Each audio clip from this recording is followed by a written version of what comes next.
I wasn't supposed to be back until Sunday night. The quarterly meetings in Boston usually ran long, and everyone expected me to stay through the weekend.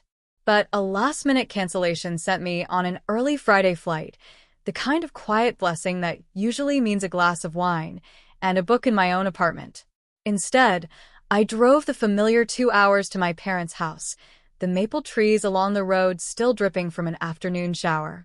My heels clicked against the front steps, a sound I'd heard 1,000 times growing up, but today it felt strange, like I was a guest in a place that used to hold my whole world. The front door creaked open before I even reached for the knob. That's when I saw them. Mom's back was bent toward a half-zipped duffel bag on the couch. Dad stood beside her, holding a cardboard box labeled kitchen, fragile, the black marker bleeding through like a confession. My sweaters, soft cashmere I'd splurged on during my first big promotion, were stacked neatly inside. "Lauren," Mom's voice pitched up in surprise, her hand freezing mid-fold. "You're early." Dad cleared his throat, his eyes darting toward the box. "We thought we'd, help you get a head start." "A head start on what?" I asked, though the answer vibrated in the silence between us. The house smelled of lemon polish and something else, betrayal. My pulse thudded so hard I could almost taste copper. I wasn't always the woman who could walk into a room without my voice catching in my throat.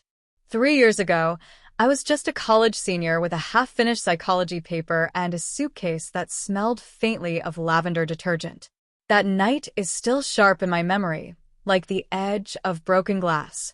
I had come home early from campus, earlier than I'd told anyone, because my last class was canceled. As soon as I turned the corner onto our quiet cul-de-sac in suburban Ohio, I spotted the soft glow spilling through our living room curtains. Inside, my parents were hunched over boxes. Not cardboard for donations, these were the sturdy plastic tubs we only used when someone moved.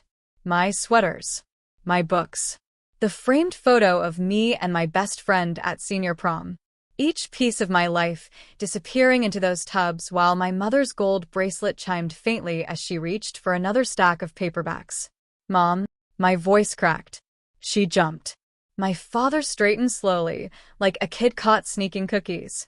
"Lena, you're home early," Mom said, smoothing her hair as though that explained anything. I stepped closer. "Why are you packing my things?" Dad cleared his throat. "Sweetheart, we thought we'd give you a head start. The studio apartment, remember? It's all set. We paid the first month's rent. We figured you'd want to move this weekend." For a beat, the only sound was the furnace kicking on. The heat of betrayal rose in my chest, hot enough to burn. I didn't agree to that. My hands trembled around the strap of my backpack. Mom offered a brittle smile. "It's for your own good. You're 22 now. You need your own space." And, well, she exchanged a look with Dad. "It's time we used your room as a proper office." A proper office. As if my life, my childhood, were clutter to be repurposed. My throat tightened. I thought of Grandma Rose's parting words from last Thanksgiving. "Never let anyone pack you away before you're ready." She had pressed a silver locket into my palm that day, its tiny rose engraving warm from her hand. Without a word, I reached for the locket in my pocket now, the metal cool against my skin. It felt like an anchor, keeping me upright while everything else tilted. I swallowed hard. "Fine," I said, my voice steadier than I felt. "I'll move. But it'll be on my terms." I turned toward the stairs before they could answer, every step an unspoken vow. This would be the last time anyone decided my future without me. I left that night with nothing but a secondhand suitcase and the quiet determination that had been simmering in me for years. The bus ride to Boston was a blur of rain-streaked windows and clenched fists. I remember pressing my forehead against the cool glass, the neon lights of rest-stop diners bleeding into streaks of red and gold. I'd never felt so hollow or so alive. The first months were brutal. I rented a room in a crumbling triple-decker near Dorchester, where the radiator hissed like an angry cat and the hallways smelled faintly of burnt toast. My kitchen was a hot plate perched on a dresser. But each morning I woke up before dawn, pulled my hair into a ponytail, and reminded myself, This is the beginning, not the end. I took a receptionist job at a small interior design studio downtown. On my first day, the owner, Clara Whitmore, a silver-haired woman with sharp hazel eyes and an effortless linen wardrobe, watched me fumble through the phones and paperwork. By closing time, she called me into her office. "You have an eye," she said, sliding a portfolio of swatches toward me. "You noticed that the client's sample clashed before I did. Don't waste that instinct." That single sentence became my lifeline. Clara started letting me shadow her client meetings, then trusted me with small projects, rearranging furniture, picking out color palettes for entryways. I devoured design books at night, my notebook filling with sketches and floor plans. When she asked me to co-present a pitch to a new restaurant, my hands trembled so badly I almost dropped the mood board. But when the client signed on, Clara squeezed my shoulder and whispered, "Told you." Money was tight. I lived on instant noodles and the occasional splurge of a $1 pizza. Yet every tiny win felt monumental. My first solo client who tipped me in a bouquet of white lilies, the landlord who grudgingly lowered rent after I repainted the hallway myself, the email from a small art gallery thanking me for transforming the space. Still, I kept my success hidden. When my parents called, rarely, I mentioned only work at a design firm, letting them assume I was fetching coffee and filing invoices. On social media, I posted nothing but the occasional cityscape or coffee cup photo, never revealing the late nights drafting restaurant layouts or the quiet pride of seeing my name, Harper Lane, on a client invoice. By the end of the second year, I had saved enough to lease a small loft in the South End. Exposed brick, tall windows, and a skylight that bathed my sketches in morning light. It wasn't just an apartment. It was proof that I could build something of my own. I hung a single-framed photograph above the drafting table. My grandmother's antique brooch, captured in soft light. She'd once told me, "When they underestimate you, let that be the sweetest part of your triumph." Every evening, as the city hummed below and the scent of fresh paint lingered in the air, I traced that brooch with my eyes and smiled. They had no idea what I was becoming. I heard the crunch of tires on the gravel drive just as the late afternoon sun spilled honey gold across my porch. From my office window, I could see my parents step out of their silver SUV, the same one they'd driven since I left home. Dad carried himself stiffly, like someone bracing for a storm. Mom's gaze darted around the property, taking in the wide veranda, the trailing wisteria, the lake beyond the trees. They hadn't called ahead. Of course they hadn't. I took a slow breath and let the scent of roasted espresso linger in the air. The smell wrapped around me like armor.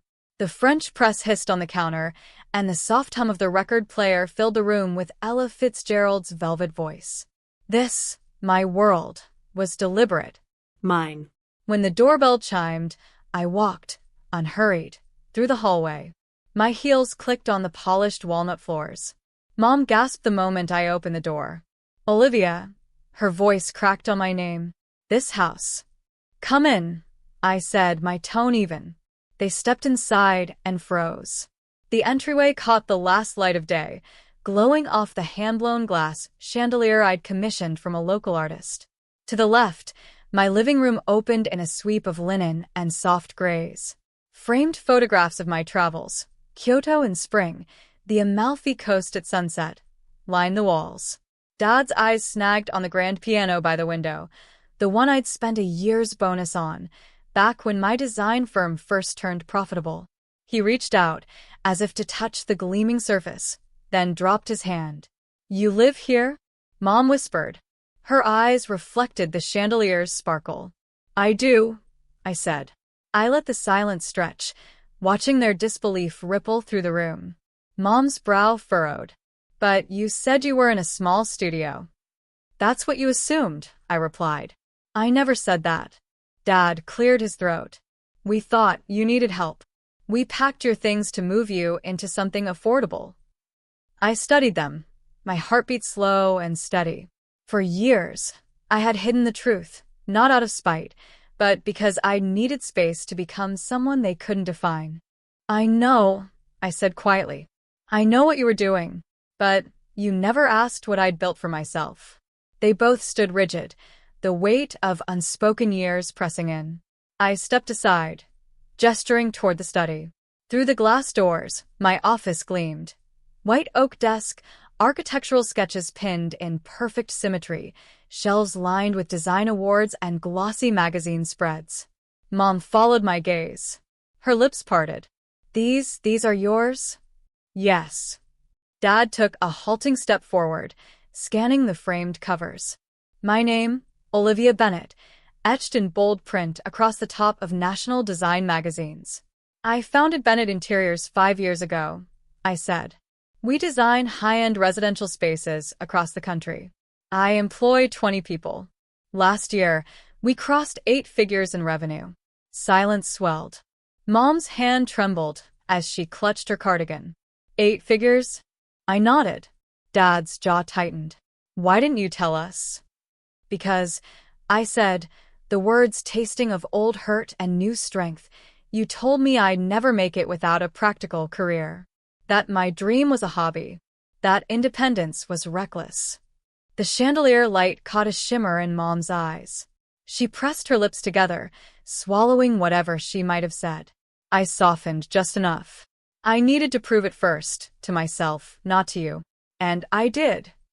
The record player slipped into a gentle saxophone solo, the sound filling the charged silence. They looked around again, slowly, at the art, the piano, the awards.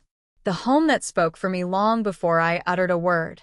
For the first time in years, my parents seemed small, not in stature, but in certainty.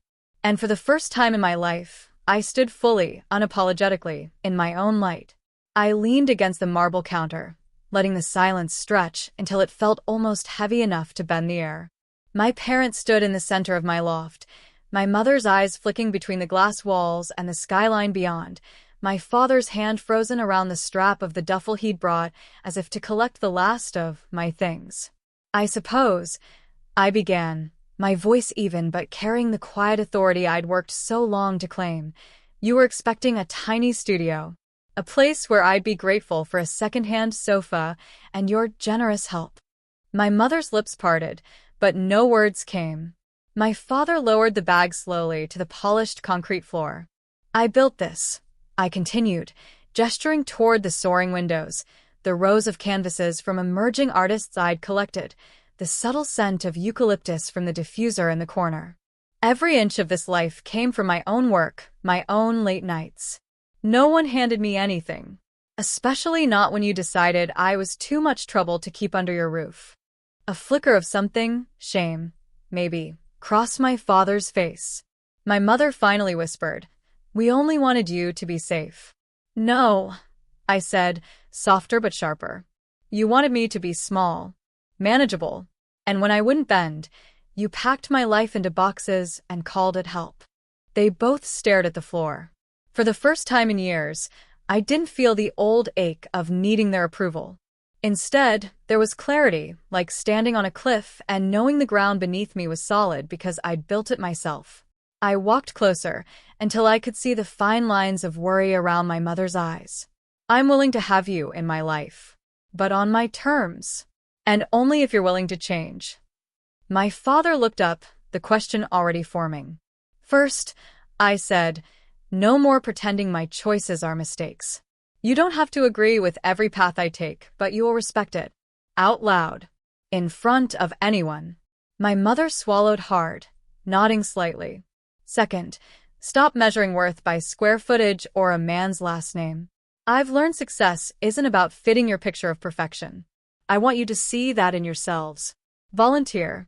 Mentor someone who isn't like you. Expand what you think family means." They exchanged a quick glance, hesitant but listening. "And finally," I added, my voice gentling, "start talking to me. Not about me.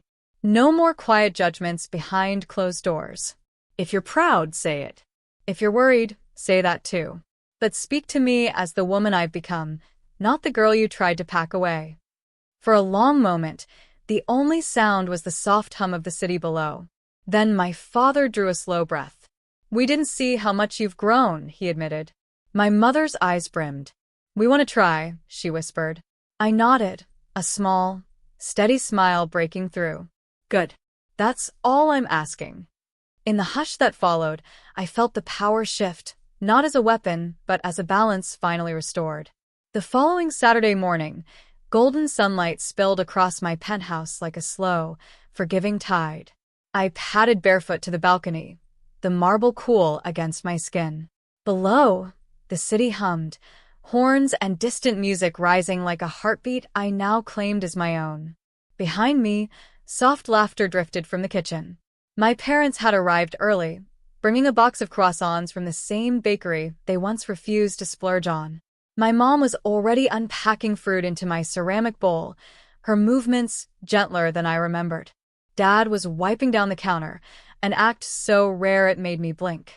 Over the past few weeks, they had kept every promise. They'd sold the oversized house and moved into a cozy place near the lake, something they'd spoken of for years, but never acted on. My mother started volunteering at the community center. She always said she was too busy for. My father, stubborn in his own quiet way, finally joined a book club. He told me yesterday that he's reading Steinbeck and, surprisingly, loving it. And me? I've learned the sharpest revenge isn't anger, it's living fully.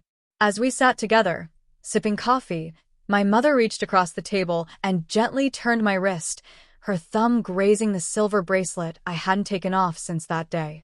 The one Aunt Maggie pressed into my hand years ago, whispering, "Let this remind you, your worth isn't measured by anyone else's fears." "I'm glad you kept it," Mom said softly. I met her eyes and saw something I hadn't seen in years. Respect, not pity. Recognition, not regret. "It kept me steady," I replied. Dad raised his cup. "To steady hearts and fresh starts." We clinked mugs, the sound bright and certain. Later, as they left, Mom paused at the door. "Thank you," she said, her voice catching, "for giving us the chance to grow, even when we didn't deserve it." I smiled, feeling the old ache loosen in my chest. "We all deserved it," I said. When the door closed behind them, the silence felt warm, like sunlight captured in glass. I touched the bracelet and whispered, more to myself than anyone else, "I came home early and finally found my way back to me."